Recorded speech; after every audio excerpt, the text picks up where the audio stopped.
What's up, YouTube? I'm Z, and this channel shows you the world through my lens. As I was digging through comments and stuff, I realized that there was a lot of requests in the beginning when I first started reacting to Vaughn, and I was trying to find out a little bit more about his story and about what happened, especially because I'm a fan. Like, I think he's very talented, specifically his ability to storytell. And it doesn't, like, the interesting thing about his storytelling is that it doesn't always need to be like a conscious rap storytelling. Like, he doesn't need to try to get like a good message across every time, which is what I usually think of when I think of storytelling. But the truth is, it's just telling a story and doing it well. And like the storytelling tracks I've heard from him, he's really good. Like, he paints a picture. You can almost see, you don't even need a music video. You can almost see the scenes unfolding as he describes them with his lyrics. So he's very talented. He was very talented. Rest in peace. But we're going to check this out. People said I should check out the final 48 hours of King Von. I wasn't sure which one I should do because there was another one, but this one had 1 million views. So I'm assuming this is the right one. The other one did not have this many views. So hopefully I got it right, but let's check it out. On November 6, 2020, King Von would be one of 5 people shot outside Monaco Hookah Lounge in Atlanta. Shots fired at Sheik in Monaco. Around 3:20 a.m., 2 groups of men began arguing outside, leading to gunfire. 2 off-duty police officers were working security at the establishment that night, and they too engaged in the shootout. Because of this, a full investigation was conducted to see whether or not the Atlanta Police Department was involved in his death. Here's what they found retracing his steps for those last 48 hours. I don't mean to stop it so early, but you know what immediately came to my mind was in Friends Become Enemies, which was the other docu video that I did. When he got killed and the communique went out to the police in the Chicago region, and they basically sent out like that radio call telling the cops to watch their back because word had just come out of Vaughn. In the beginning, there was maybe miscommunication or rumors or whatever that it was the Atlanta police that took him out, that killed him. That gave me goosebumps, man. Like, the fact that these guys are real. Like, this is not a made up situation. They're really in it. They were really in it, and they were actually doing these things to the point where the police had, like, the fact that the police had to send out that call was wild to me, because it's just like stuff that you would think you would hear in a movie, right? To me, because I didn't grow up around this situation or in this situation. It's wild. But that just came to mind. That's crazy. Look, I break down the wood, I step with Pat, I drop me your boat, I'm pouring up. On November 4, 2020, King Von was in Atlanta, Georgia. He was celebrating the release of his Welcome to O-Block album that dropped just a few days prior. His career was peaking, and every day his music was being discovered by a new audience. There's no question he was about to be a superstar, but the biggest issue Von faced at that time was himself. See, King Von was from the infamous housing projects of Parkway Gardens on the south side of Chicago. Before ever stepping into a booth, he was already very active in the street life. He only decided to rap after beating a murder case in 2017. His reputation only made his music more real for listeners, leading to his blow-up just 1 year after that. But it's important to realize when someone lives a life the way Von did before fame, it can be hard to leave that mentality behind, even after finding a way out through music. Because of this, Von had no issue when it came to things like beefing with other rappers. While in Atlanta, an ongoing issue between King Von and rapper NBA Youngboy had been brewing for months. On November 4th, DJ Academics would invite Von onto his podcast to publicly speak about their issues. During the conversation, Von assured his fans that there was no real problem, and it was the internet just trying to make it more than what it was, unknowing at the time that in under 48 hours, this would all come to an end. Wow. Ain't no rap beef, and it ain't no real beef unless somebody got shot or something, or You know unless what somebody. people told me? People told me you and Youngboy was beefing or something like that. know You they said be something saying about that a lot. what happened, Von? What's going on with you, man? They be saying that a lot. It's like we got the same interests and holes, and then you know how the internet will try to make it. Don't tell me I got problems over girls.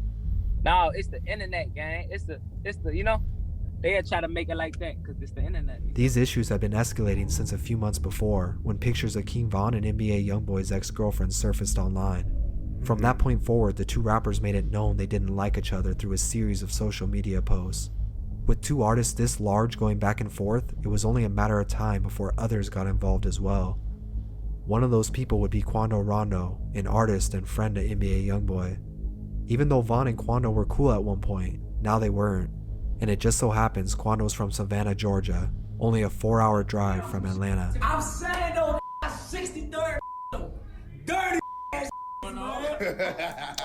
This video clip was in the Friends Become Enemies video as well.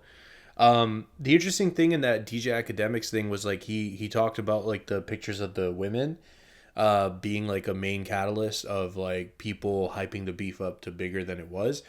But I did see a video of him, and it's not one-sided, like Youngboy instigated as well, but I did see a video of him talking about, I don't know if it was a joke, maybe it was a joke and it was like taken the wrong way, but when he said that he didn't think that Youngboy was like actually about the stuff that he rapped about. Let me know if I'm remembering that correctly. I could be remembering it wrong, but I feel like that might have been in like one of the first videos I did. Maybe like Soft Spoken Assassin, possibly. I'm not sure.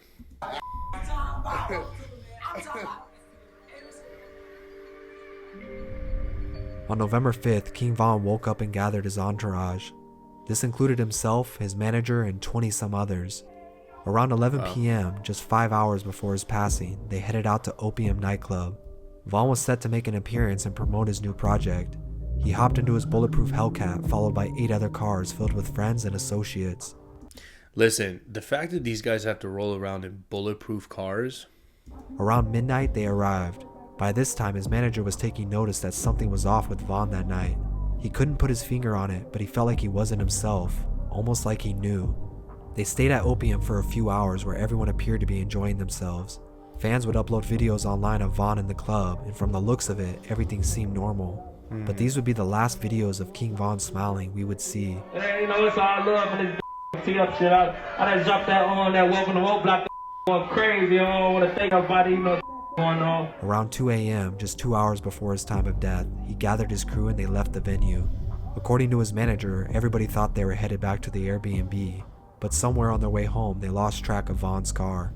After realizing they lost him, they began calling his phone to see where he went, as it was very unlike him to leave without saying anything. So already confusions were already started. Because normally, if we got an after party or we got anything we're going to, we know as a team. Everybody know to be on point.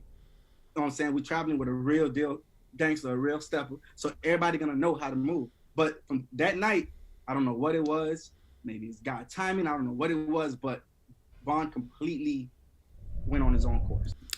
Wow, that's so interesting, right? Because now you hear from that side that they have, for lack of a better term, like a protocol to follow, that, which makes sense, that the entire team knows, hey, we're not going home, we're going to go here, which is important when you're an important person and you have the history and background that Von did. It's important that you have your people around you in protection.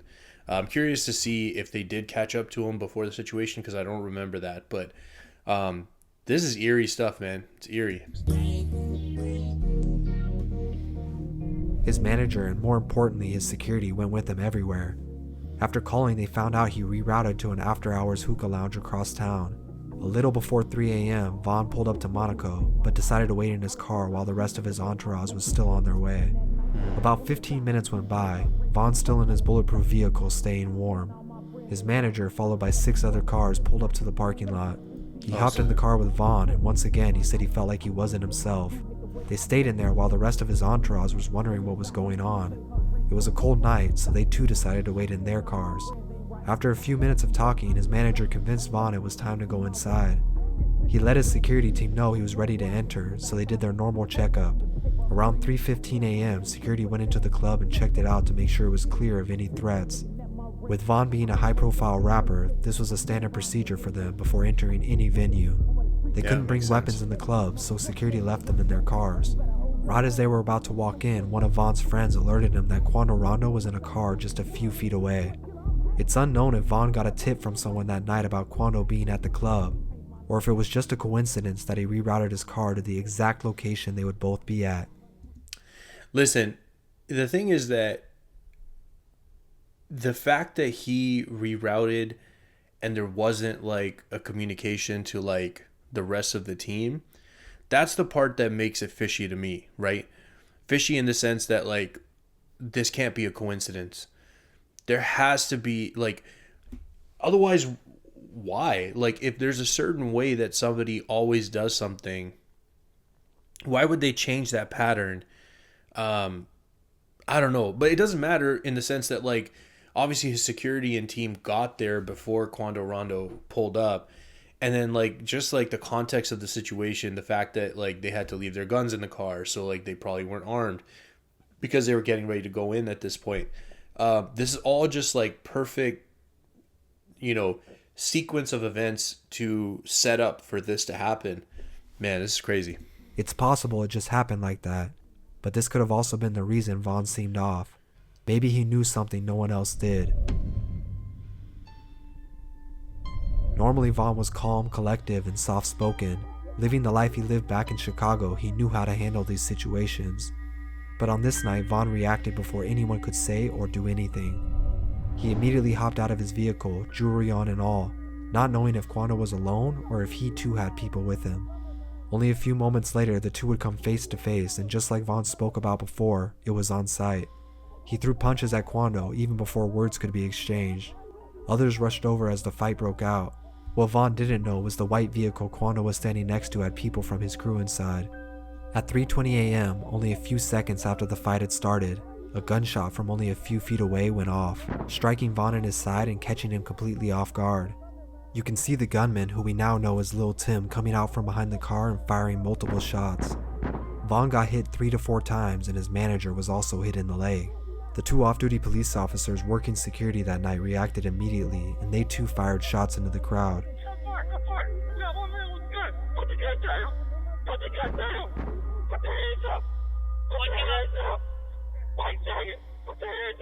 But we can confirm now the shots that injured Vaughn came from Quando's side and not the police officers. The police would hit 3 people in total, one of them being Lil Tim. Vaughn laid in the street holding on to Quando until Muwop, one of Vaughn's good friends, broke up the fight. At 3:23 a.m., there were injuries on both sides. Instead of waiting for ambulances, their crews drugged their wounded into cars and sped off to the emergency room. Man, it's wild. Like, you watch that video clip, and I know it was blurred, but it's split seconds, man. Like, all it takes is that split second decision. Vaughn could have, like, talked instead, but, like, you know, again, it's this public thing. I literally just said this in my previous video I just reacted to about, like, YB versus, like, Fredo Bang and all these people. The moment something becomes public, there is now instantly this external pressure. Like, if Vaughn said publicly in songs or on social media or whatever that if he saw YB or Quando Rondo that it would be on site, now he sees him, he cited him. If it wasn't on site, if he didn't follow through on what he said, that's noted because it was public, right? This is the problem, man. Like, it's tough because you have a reputation to uphold, and, like, I'm not saying that it's right. I'm just saying you understand the circumstances and why things go this way. And just, like, for the other side of it, like, imagine if the roles were flipped and Vaughn was getting rushed and attacked. Again, I'm not justifying anything, but would you not expect that the people with Vaughn would have his back and would potentially, you know, if they thought Vaughn's life was in danger, pull out their guns and do something about it? Because I know Lil Tim got a lot of heat for this situation, but the reality is he was standing up for his friend or his, I don't know exactly the relation. I think it's friend, like, really good friend, but wouldn't everybody do that? Wouldn't you try to protect the person that you think is in trouble? I don't know, man. It's just all of this is avoidable, which sucks. According to those in the vehicle with Vaughn, he was still conscious throughout the ride, even telling one of his friends to calm down that he was going to be okay. Around 3:32 a.m., just moments apart from each other, both crews would arrive at Grady Hospital, which was less than 10 minutes away. Quando would start a live stream of himself helping Lil Tim inside the building to try and protect himself in case Vaughn's people ran up on him. Come on, he's shot. Come on, bit bro, you got this up. Come on, cuz I just keep breathing, bit, bro. Come Just keep breathing, cuz. But this wouldn't happen, and nobody else was hurt after the initial conflict at the lounge. Unfortunately though, just after 4 a.m., King Von, along with 2 others who were shot that night, would pass away to their wounds, taking his life and career far too soon. Wow. Lil Tim was arrested in Grady Hospital where he was treated for his wounds before being taken into custody. He posted bail the same day and has since been awaiting trial for the murder of King Von. Somebody kill somebody. Everybody got family. Somebody relate to him or somebody cool with him. You kill him. Now everybody that he was close with is trying to kill you. It's a never ending. Or they gonna kill. Let's kill somebody close to him. It don't stop. To everybody, all the people that playing the game, it's gone. You see what I'm saying? So it's the last man standing. It's either you're gonna be in jail, you're gonna die. But it's crazy, man. Like, you even hear the words from him himself, right? For him to say that, but then, like, it ended differently than I would have hoped. Like, that sentence I'm talking about ended differently than I had hoped. Like, you know, there's lots of sayings and idioms that cover this thought, but, like, an eye for an eye will make the whole world blind, right? Like, that's probably the closest thing. It's like, unless you decide to do something different and behave differently, nothing will change. It'll just keep happening. You kill that guy. Now the people that were close to him are going to kill you or your guy.